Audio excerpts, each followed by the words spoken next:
Magandang araw sa inyong lahat. So, ngayon wala na magpasok kaya meron na naman kayong recorded video.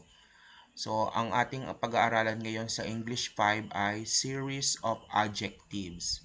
So, kahapon ang pinag-aralan natin ay kinds of adverbs. Ngayon pumunta tayo sa series of adjectives. Pero bago yan, ano nga ba o what is an adjective? Anong ibig sabihin ng adjective? Ito yon, makinig kayo ha. An adjective is a word that describes or gives more information about a noun or pronoun. Ibig sabihin, ang mga adjective na salita ay nagde-describe ng noun or pronoun. Nagbibigay information siya sa noun. Dinidescribe niya ang noun or pronoun. Ano nga bang ibig sabihin ng noun? 'Di ba ang noun ito'y tumutukoy sa names of person, place, thing, animal, or event. Kapag pronoun naman, ito yung mga ipinapalit natin sa pangalan ng tao katulad ng he, she, they, we, you. O, yun ang mga pronoun. Tandaan ninyo, pag sinabing adjective, describing word, naglalarawan siya. Inilalarawan niya ang noun or pronoun. Okay? So, dito tayo sa examples. Sa unang examples, everybody read, a beautiful flower. So, ang adjective dito ay beautiful, no? Ang dinidescribe niya o inilalarawan niya ay ang flower. Ang flower ay isang noun, no? Isa siyang thing or bagay. Ulitin ko, ang adjective dito ay beautiful sapagkat ito ang describing word at ang dinidescribe niyang noun ay flower. Example number 2, a large house. Ang noun dito ay house. Ito yung noun. At ang adjective dito ay large. Ibig sabihin, yung salitang large, dinidescribe niya ang house. So, ang adjective dito ay large. Next, examples number 3. A red bag. So, saan ang noun? Ito ang noun. Diba bag? Saan ang describing word? Saan ang adjective? Yung red. No? Yung red, dinidescribe niya yung bag. Okay? Next, 3 pencils. So, ang noun tumutukoy din sa numbers. No? So, I have here 3 pencils. Ang adjective ay 3. No?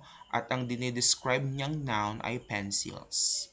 So, yun yung mga adjectives. No? Describing words sila. So, meron tayong tinatawag na order of adjectives. Teka lang, tanggalin natin, hindi nyo makita. So, ito yon, determiner, quantity, quality, size, shape, color, noun. Kaya nga order order of adjectives siya. Ibig sabihin, kailangan sunod-sunod yung mga adjectives na to sa pangungusap o sa sentence. Ayusin natin. O, yan. So, ito yung mga order of adjectives. Yung una dapat determiner. Pangalawa yung quantity. Pangatlo, quality. Pang-apat yung size. Pang-lima, shape. Pang-anim, color. And lastly, yung noun. Bakit last yung noun? Kasi yung noun, siya yung dinidescribe. Laging nasa hulihan ng sentence ang noun. Okay? So, ito yung kanyang shortcut para maintindihan ninyo. Kapag letter D, determiner. Kapag Q, quantity. Q, quality. S, size. S, shape. C, color. And noun. No? D, Q, Q, S, S, C, N. D, Q, Q, S, S, C, N. Ulitin natin. D, Q, Q, S, S, C, N. D, determiner. Q, quantity. Q, quality. S, size. S, shape. C, color. And noun. Huwag kayong malilito sa dalawang Q at sa dalawang S, no? Kapag Q, mauuna ang quantity, susunod ang quality. Yung S, mauna ang size, pangalawa ang shape.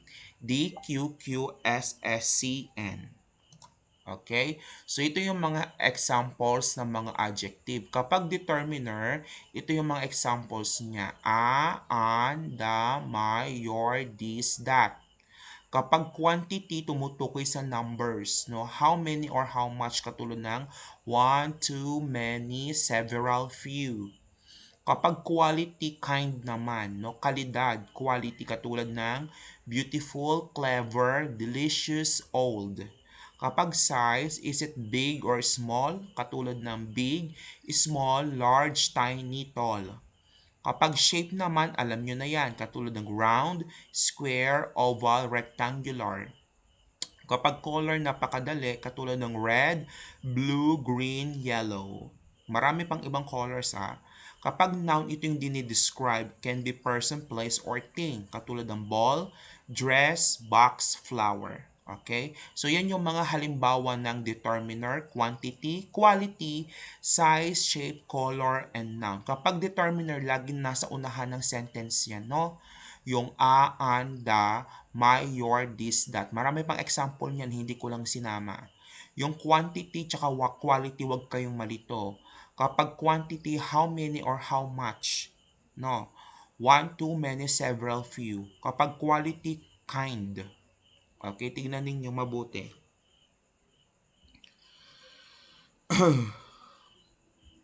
O yan, next slide tayo. So ito, narito yung examples natin. Basahin nga ninyo. A beautiful, small, round, red ball. Diba? DQQSSCN. Determiner, quantity, quality, size, shape, color, and noun.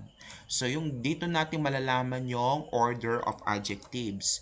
So, yung A, yun yung determiner. Beautiful, yun yung quality.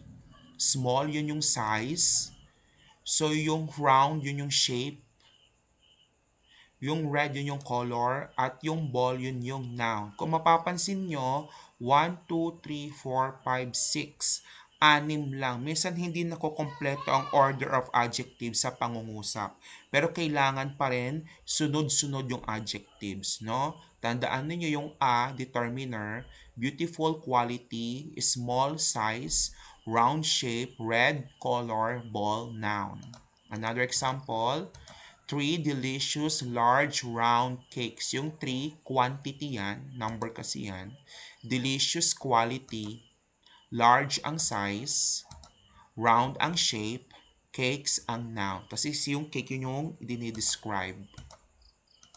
Next, the two lovely small square blue boxes. Yung the, yun yung determiner. Two, quantity. Lovely quality yan. Small, yun yung size. Square, yun yung shape. So, yung blue yung color. Tapos, yung boxes, yun yung noun. Another example, the three beautiful small round red balloons floated in the air. So, medyo mahaba. Tingnan natin mabuti.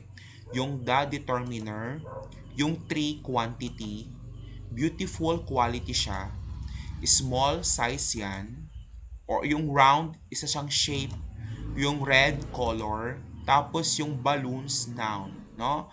Yung floated in the air, wag niyo na siyang isama, no? Ang dinidescribe naman talaga ay balloons, no?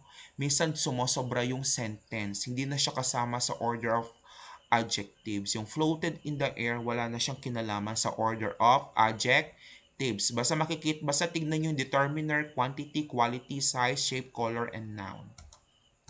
Next tayo, my two delicious large round chocolate cakes were on the table. Ayan, sobrang haba na naman. So, tingnan natin saan ang determiner, yung my, yung quantity yung two, quality delicious, yung size natin yun yung large, yung shape yun yung round, at ang dinidescribe na noun ay yung cakes. Hindi yung table ha, yung cakes ang dinidescribe. Tinitingnan nyo mabuti, nintindin niyo ang pangungusap o sentence. Another example, those four lovely small square blue boxes are mine. So yung salitang those, determiner yan. Yung for, quantity. Yung lovely, quality yan. Small, yun yung size.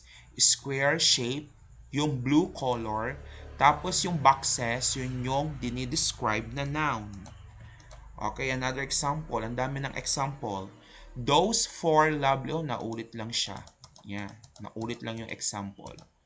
Tingnan natin kung dito hindi naulit o hindi siya naulit. Okay? Arrange the adjectives in the correct order. So, arrange ka natin to. Red, beautiful, small ball. Ano kayang tamang arrangement dito base sa order of adjectives? Ito. A beautiful, small, red ball. Pwede siyang lagyan ng a, no? Next. Blue, three large boxes. So, arrange natin yan. So, ito magiging sagot. Three large blue boxes. No? Next. Arrange din natin ito. Round, yellow, delicious cakes. Arrange natin yan. A delicious round yellow cake. Lastly, arrange natin to. Two small lovely green flowers. So, arrange natin to batay sa order of adjectives. Two lovely small green flowers. So, nakikita nyo dito, ito ang isusulat ninyo sa notebook. Sasagutan nyo ito.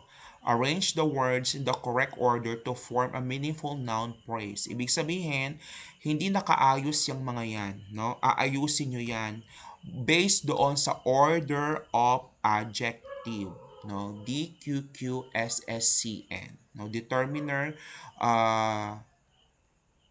yung determiner QQSSCN. DQQSSCN. So, tingnan nyo ulit mabuti yung videos, no? Para maintindihan ninyong mabuti.